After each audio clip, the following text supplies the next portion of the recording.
masters of speed. This is Formula One.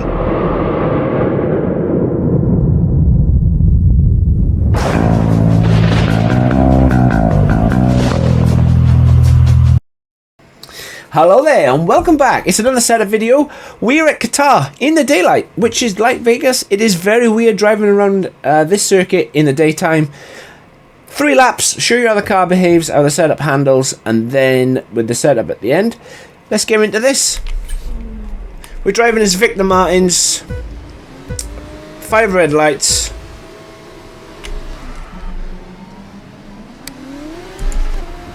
A little bit tentative to get away.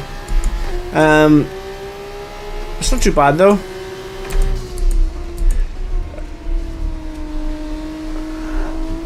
As Mayata was a little bit cautious going into turn 1, which is bizarre. Very bizarre indeed, but I will take that, no dramas at all. Sneak up the inside, as you do. It's very weird driving around this circuit in the daytime. Very weird indeed.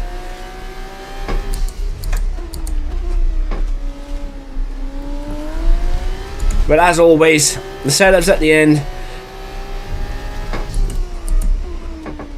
And yeah, really take a wide line into that corner. Be careful not to be too late on the brakes on that corner. And it's all it seems to be with Qatar is just corner after corner. As you can see, even with running a low ride out, there aren't any curbs really that the car can bottom out on.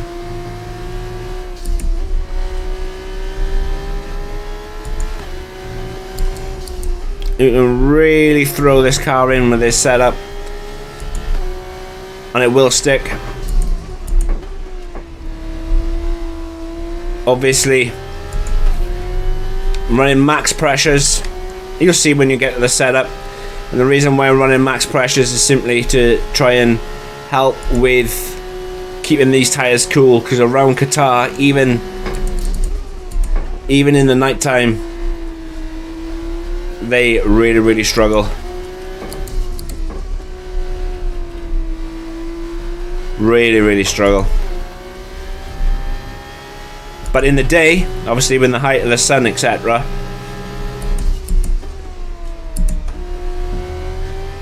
it's not going to be good. Just pushing too hard.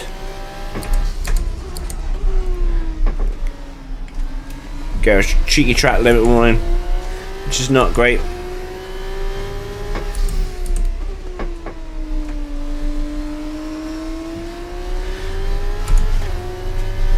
But yeah, so far so good. I'm going to try and not get another track limit.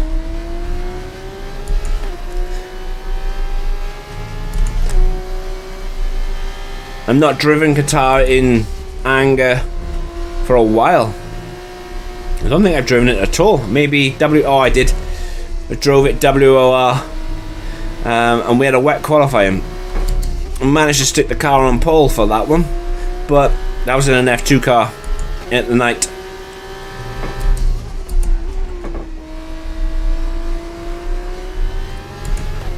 Which was bizarre. But 37.6. Fastest lap was a 36.8 by Hajar.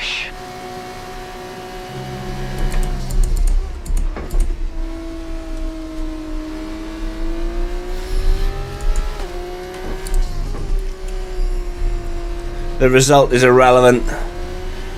Just showing you how the car sticks, how the car handles.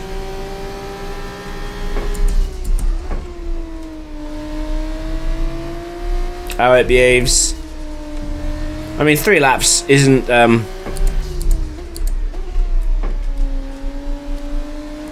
great amount of time, but you can see the tyre wear. As I've gone a little bit deep.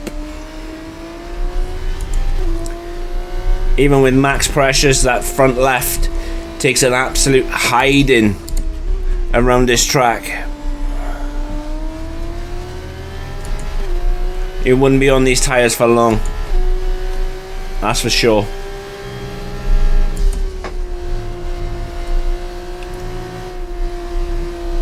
But yeah, this has been 3 laps around Qatar.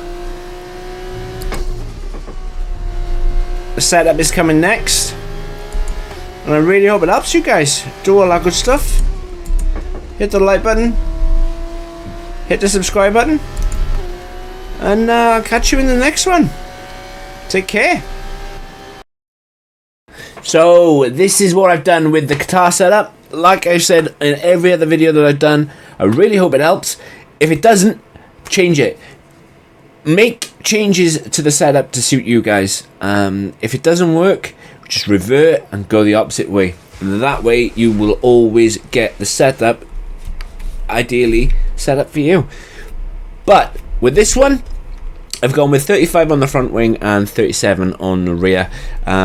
It works simply because the way the car is now set up, the game has changed to run a lower front wing and a higher rear wing, and the stability you gain from the rear of the car is so much so that you can really throttle the car, like really send it. Going 35 on the front wing, 37 on the rear wing, and yeah, it works. But if you need more downforce, add more downforce. There is no right, there is no wrong, but for the sake of this setup, this is what I've gone with. Onto the transmission, going with 3070. I seem to find the 3070 is thereabouts. You can run 2080, you can run 4060, you can run whatever you like. Change it to suit your driving style. Onto the suspension geometry. Shock, I've gone with left, left, left, left. There is no dramas, and if it's not broke, don't fix it. On the suspension, I've gone with 41 on the front suspension, 6 on the rear. I've gone with a roll bar of 8. I've gone with the rear anti-roll bar of 18. I've gone with a front ride height of 18. I've gone with the rear ride height of 50. There aren't curbs as such around here to worry about. You could probably run a lot lower rear ride height, but for the sake of this setup, I've gone with 50 on the rear. And yeah, these work, but again, if you need a little bit more, change it. If you need a little bit softer, go softer. If you need a little bit more firmer, go firmer. Wouldn't recommend going any higher than 12 on the rear suspension, and I wouldn't you could take the rear roll bar up to 18, up to 21, sorry. It wouldn't be no dramas there at all. But yeah, this works. On the brakes, going with the magic numbers of 99 pressure, 56 on the brake bias. I do change the brake bias going into turn 1. Turn 1 is a very heavy braking zone, but that's about it. Around here you can run 55 if you like, but again, only talking to ABS off users. ABS on users, you can run what you like. On the tyres, and yeah, believe it or not, I've gone with max pressures, which is shocking, isn't it? And yeah, this is Qatar. We got 2 more to do. I'll get them done this week, and then that's it for the F2 setups, which is quite sad, really, because whilst they've taken me a long time to get done, because things need to be tested, checked, double checked, etc. Yeah, it is what it is. Do that good stuff. Hit the like button, hit the subscribe button, and yeah, you have a good day. Peace.